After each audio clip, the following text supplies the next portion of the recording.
Messieurs, dames, bonjour. Monsieur Ducos, nous allons commencer le cours dans quelques instants. Tout d'abord, première question, est-ce que vous m'entendez? Est-ce que vous voyez mon écran avec la souris qui bouge sur cet écran? Vous avez un chat normalement sur le côté en haut à droite de votre écran qui vous permet de pouvoir communiquer avec moi et donc de répondre aux questions quand de temps en temps j'en pose. Donc celle-ci elle est importante pour moi, c'est pour savoir si tout est OK au niveau du système. En haut à droite de votre écran, une flèche rouge ou un trait rouge qui vous permet d'accéder au chat et par là même de pouvoir répondre à ma question. Bon, rebonjour à toutes et à toutes. Nous allons commencer le cours. Les retardataires reprendront le cours en cours de route, sinon ils le reviendront pour la prochaine session. À tout de suite, on y va. Alors, qu'est-ce que c'est que la MetaTrader? La MetaTrader, comme vous voyez, MetaTrader 4 ou 5, vous en avez deux. OK, là on est sur la 4. Les deux sont sensiblement les mêmes, hein, à quelques petits détails près, mais c'est à peu près la même chose. C'est un accès aux cours, aux actions, aux indices, à tout le marché, qui vous permet donc de pouvoir passer vos ordres. Alors, comme vous le certainement regardé sur Avatrade, vous avez plusieurs, on va dire, solutions.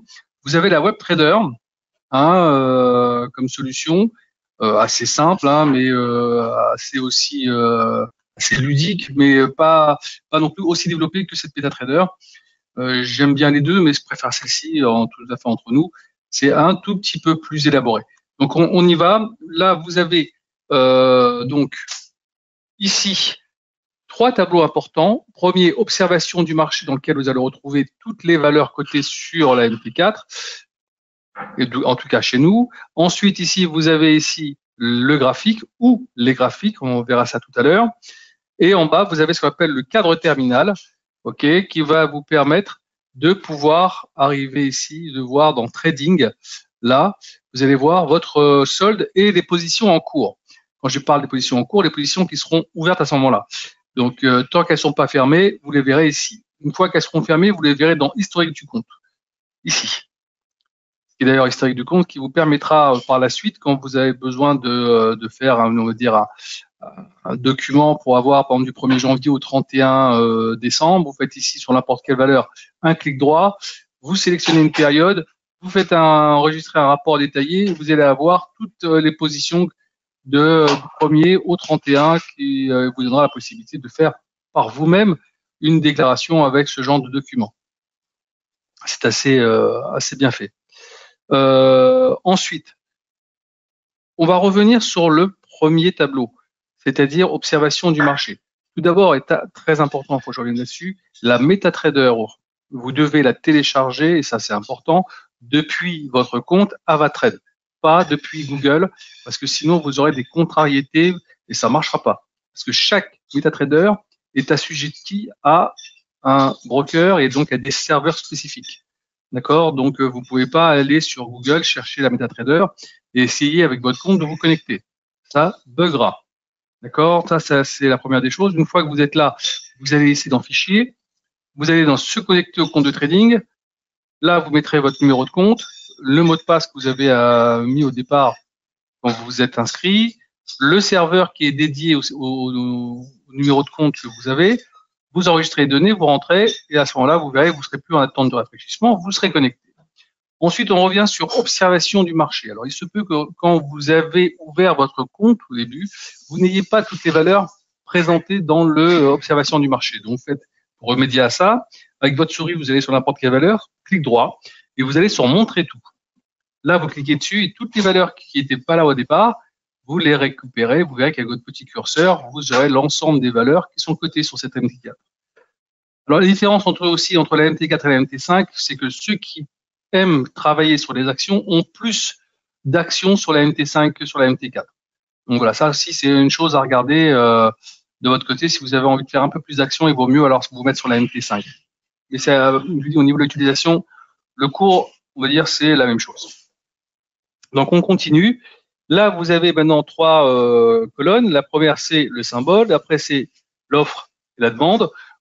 Voilà. Vous avez ici maintenant la possibilité, si vous voulez, en faisant un clic droit sur n'importe quel produit, de faire les high-low, c'est-à-dire d'avoir le plus haut et le plus bas de chaque cours dans la journée. C'est intéressant, comme ça, parce qu'un coup d'œil, vous voyez un peu où vous vous situez. Ça, c'est pour ceux qui veulent. Maintenant, si vous n'avez pas envie de trop charger, vous enlevez. Voilà. Vous avez aussi la possibilité d'avoir les écarts, c'est-à-dire le spread sur chaque produit. Voilà. Ça, c'est ici. Voilà. Donc, ça, c'est des choses que vous pouvez mettre en place si vous avez envie. Moi, je ne les mets pas parce que ça surcharge un petit peu mon graphique, donc j'ai pas envie d'en avoir un peu plus. Ensuite, est-ce qu'il y a on va dire, un produit qui vous serait intéressant de regarder aujourd'hui? Comme ça, on le met en place. Il y a un produit qui vous intéresse en particulier? Un indice, le gold, le WTI, enfin le pétrole, l'euro-dollar? Non? Rien de spécifique? Alors, on va aller directement sur, par exemple, l'indice américain. On prend le Nasdaq, c'est quand même assez en vogue en ce moment. D'accord? On se met sur l'US Texan, c'est ça le nom du Nasdaq chez nous. Vous faites clic droit, vous faites ouvrir graphique. Quand vous avez ouvert votre graphique, vous voyez tel qu'il est présenté. Là, il n'est pas encore très convivial. Donc, on va essayer de le reparamétrer. Pour le reparamétrer, c'est assez simple. Vous allez dans le graphique, vous cliquez droit et vous descendez sur propriétés. Là, vous allez avoir un panel de couleurs qui vous est proposé. L'arrière-plan qui est en noir actuellement, vous pouvez choisir une autre couleur. Moi, je vais mettre en kaki, par exemple. Le texte pour qu'il ressorte bien en noir. Les grilles, pour qu'elles disparaissent, je le mets en kaki, comme ça, il n'y a plus de gris. OK. Barre haussière, moi, j'aime bien la mettre en bleu, comme ça, en bleu. Voilà. Barre baissière, on va mettre en rouge. La bougie haussière, le même bleu. Et la bougie baissière, le même rouge. Le reste, on ne touche pas, on fait juste OK et voilà. Donc maintenant, vous cliquez ici et vous regardez de quel graphique il s'agit. Et pour l'instant, vous vous apercevez tout de suite que c'est en bâtonnet. Nous, en règle générale, on travaille non pas en courbe, mais en candlestick, c'est-à-dire en bougie japonaise. J'appuie sur bougie japonaise et mon graphique se met en bougie japonaise automatiquement. En dessous, vous avez les unités de temps, de 1 minute jusqu'au mois. On va se mettre en daily. Donc maintenant qu'on est en daily, si vous avez un petit triangle, si vous cliquez dessus, vous avez le cours. D'ailleurs, tout à l'heure, vous verrez, on pourrait aussi travailler de là, on va voir tout à l'heure. Donc maintenant qu'on est en daily, chaque bougie qu'il y a ici représente une journée de cotation. D'accord? Vous me dites s'il y a un truc que vous n'avez pas compris, donc vous avez repéré le chat, n'hésitez pas. Donc là, on a maintenant ici la possibilité de pouvoir mettre en place quelques outils. Alors ça, c'est pour dessiner un canal. Alors pour dessiner un canal, c'est assez simple. Voilà, on laisse le clic gauche enfoncé, on relie les points hauts ici. Une fois que vous avez fait ça, d'abord ça, on va l'éclairter un petit peu. Voilà, on fait ça comme ça. On clique dessus. Comme vous voyez là où il y a 3 carrés, c'est pour la pente. Ça, c'est pour la parallèle. Et voilà, on a ici. On voit bien ici, là, là, là, le couloir dans lequel nous sommes. Ça fait un petit moment qu'on est dedans. Vous voyez, on a un bon couloir haussier. Dans ce couloir haussier, évidemment, on a eu quelques pauses. D'accord? Mais à chaque fois, pour l'instant, on n'en sort pas. Donc, c'était un couloir quand même assez résistant et assez prononcé. D'ailleurs, si vous regardez bien, on est rentré dans ce couloir-là. On pourrait partir d'ici, mais on va prendre à partir de là parce que c'est le point vraiment où tout résiste. On va dire à partir de novembre, à partir du 3 novembre, c'est devenu quelque chose de très solide. OK? Maintenant qu'on a mis ça en place, on va pouvoir aller par exemple chercher Fibonacci. Voilà, on appuie ici. On prend ici le point de départ, si on veut ici de la hausse. On va mettre ici les points hauts. Et là, vous avez ici tous les retracements possibles qu'il pourrait y avoir entre ce point haut et la prochaine grosse résistance qui se trouve ici. Vous voyez, c'est là, là, là, on voit bien. Grosse résistance donc sur un retracement 23,6 qui se retrouve à peu près à 17 200. Donc là, tant qu'on n'est pas revenu sur ces niveaux-là, on a peu de chances de revoir un marché qui reparte franchement à la baisse. Donc vous voyez, pour l'instant, même s'il a une petite hésitation, le marché il est quand même relativement solide.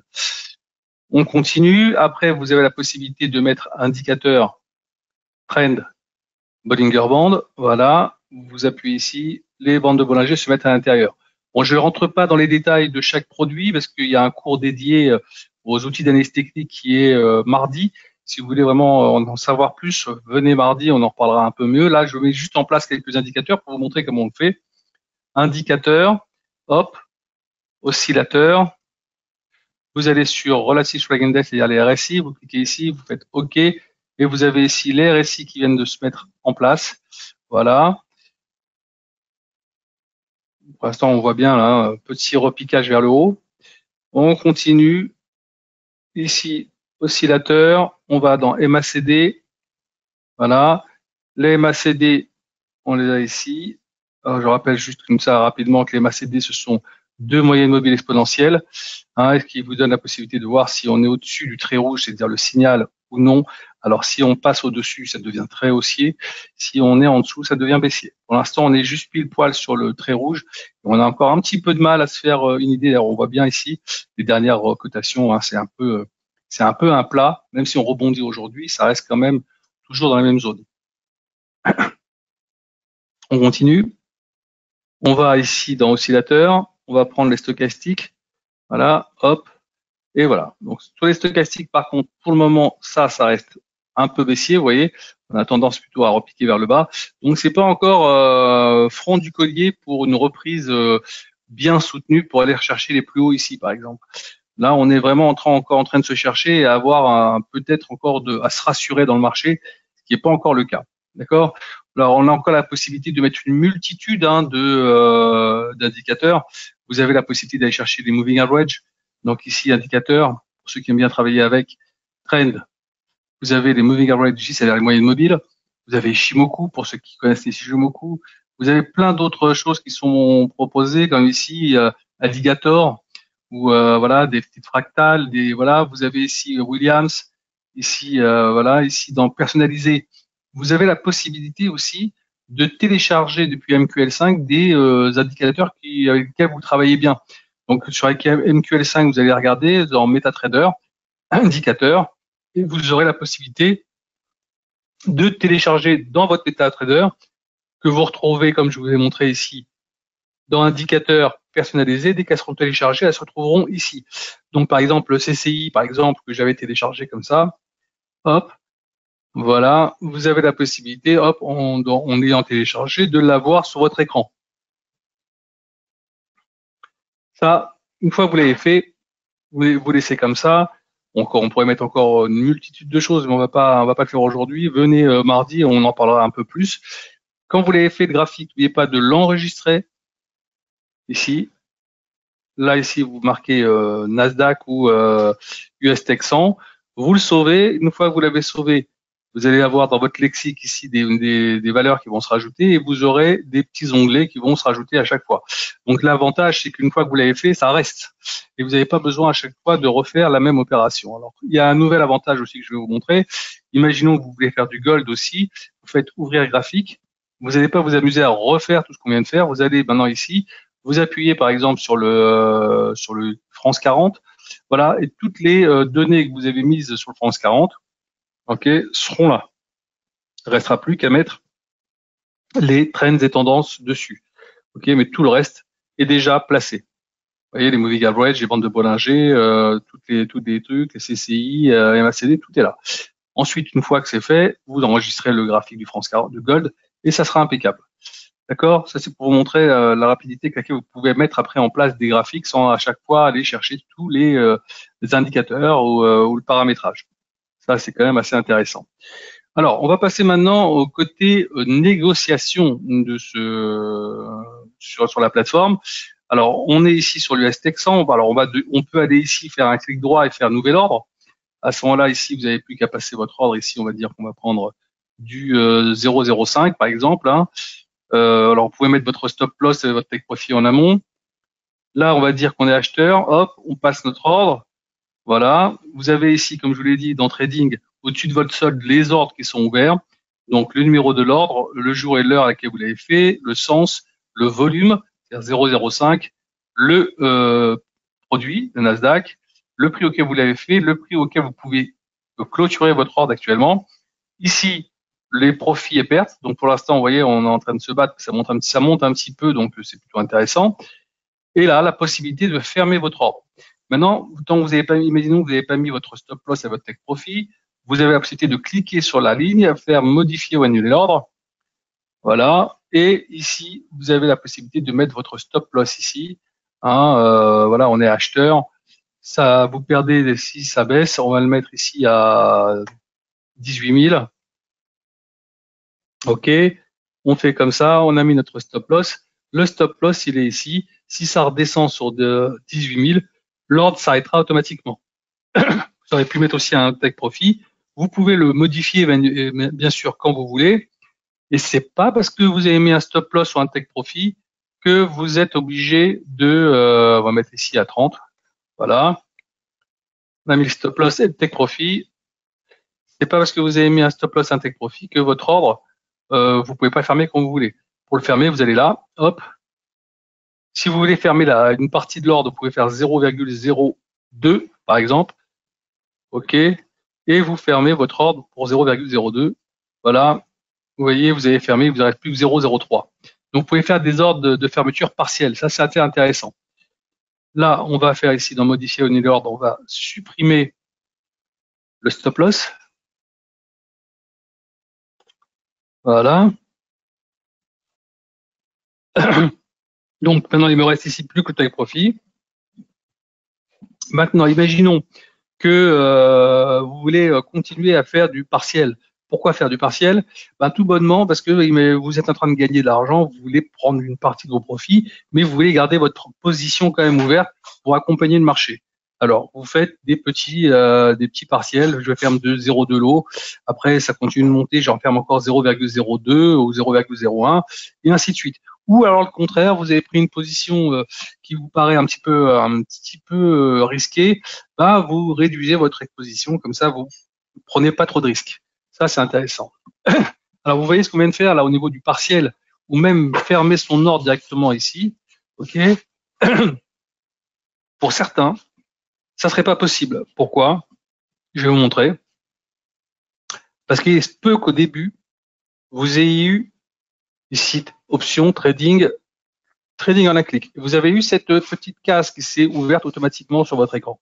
Si vous avez accepté ceci, vous avez fait OK, voilà ce qui se passe. Ici, si je me mets là, j'appuie, j'ai négocié. J'appuie, j'ai négocié. Si j'appuie ici, j'ai fermé, j'ai fermé. Alors, c'est quoi ce trading en un clic et à quoi ça sert? Je vais le dire tout de suite, c'est pour ceux qui veulent faire du scalping. Quand vous faites du scalping et que vous êtes en train de travailler sur 4-5 pips, par exemple sur le Nasdaq, vous êtes ici acheteur à 5, vous voulez sortir à 7 ou à 8, OK, vous avez besoin d'avoir une rapidité d'exécution. Alors, imaginons que vous êtes acheteur là maintenant, vous faites hop, là c'est fait. Vous attendez un petit peu, dès que c'est un petit peu positif, par exemple, vous avez gagné 3, 4, 5 ou 10 euros, hop, vous fermez.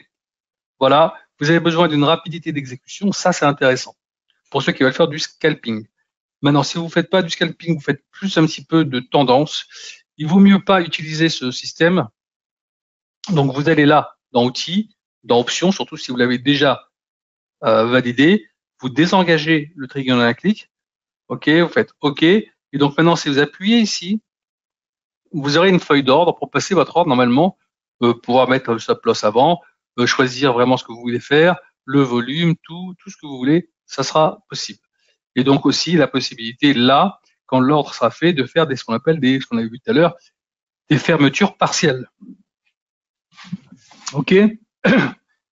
Donc voilà un peu pour l'instant l'utilisation de la MT4. Vous voyez, c'est quand même assez simple. C'est pas du tout compliqué à prendre en main. D'accord. Alors tout à l'heure, je vous ai parlé de la possibilité d'aller sur MQL5. Vous allez dans Aide, vous allez dans MQL5, vous tapez ici, vous allez arriver sur sur la page web et vous pourrez choisir les signaux que vous cherchez. Par exemple, les points pivots que nous ne proposerons pas dans l'insertion, mais que vous pouvez aller chercher. Il y en a qui sont à acheter, il y en a qui sont gratuits. À vous de regarder un peu. Pardon. Celui qui vous convient le mieux. D'accord? Est-ce qu'il y a des questions? Est-ce que vous avez des questions par rapport à tout ce qu'on a vu? Il y a quelque chose que vous voulez dont vous voulez qu'on parle? voyez, c'est pas très compliqué. Il y a aussi la possibilité aussi, je vais vous montrer ça tout de suite, d'aller ici en dessous de fichier. Vous avez ici une petite croix ici. Là, vous faites là ici la possibilité de voir tous les produits classés par secteur. Donc Forex majeur, vous avez ici Forex mineur, vous avez, imaginons que vous voulez chercher des cryptos. Alors vous allez sur ici crypto, vous avez toutes les cryptos ici. Vous choisissez par exemple le BTC USD, vous cliquez dessus, vous avez le graphique qui s'ouvre. Évidemment, vous faites par exemple DAX, vous avez tout de suite votre graphique qui est ouvert avec les paramétrages que vous avez mis en place sur d'autres graphiques. Donc c'est assez intéressant. Après, vous n'avez plus qu'à choisir et l'unité de temps et mettre après les couloirs, résistances, toutes les choses avec lesquelles vous travaillez habituellement. Est-ce qu'il y a des questions? Je pense avoir été complet sur le fonctionnement de la MT4. Ah oui, pardon. Très souvent, il y a des petites manipulations intempestives qui fait que vous avez perdu une fenêtre. D'accord? Imaginons que vous avez perdu observation du marché ou alors vous avez perdu aussi trading à un clic. Pas de panique, vous allez dans affichage, vous allez sur observation du marché, hop, vous récupérez ici cadre terminal et vous récupérez vos tableaux. Évidemment, si vous les avez réduits et que vous les avez mis vers tout en bas, il faudra les rechercher tout en bas. D'accord? Ne réduisez pas jusqu'à les paumer parce que sinon après, vous aurez plus, ça sera compliqué d'aller chercher. Et je vous ai aussi parlé tout à l'heure d'une chose importante, la possibilité d'avoir plusieurs graphiques.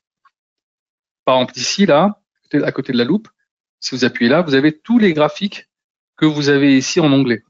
Alors après, c'est à vous de choisir lesquels vous voulez garder. Imaginons que vous voulez garder l'euro-dollar et un autre, on va mettre l'euro-dollar ici. Voilà. Vous voulez garder le BTC. Alors on va faire le BTC comme ça. Voilà. Vous le remontez après comme ceci. Et vous avez vos deux graphiques que vous pouvez suivre en permanence, tranquillement. D'accord? Alors là, j'en ai mis 2 pour en mettre 3, 4. C'est à vous de voir. Pas de questions? J'ai été assez clair pour tout le monde? Alors, je vous rappelle que le prochain webinaire, ça sera pour mardi pour les outils d'analyse technique. Je vous y attends parce que je pense que c'est très intéressant et il y aura beaucoup plus d'approfondissement sur chaque outil et la façon dont il faut le travailler avec. Donc, si vous l'avez jamais vu, je vous engage à venir vous inscrire. À bientôt, passez une excellente fin de journée et un bon week-end.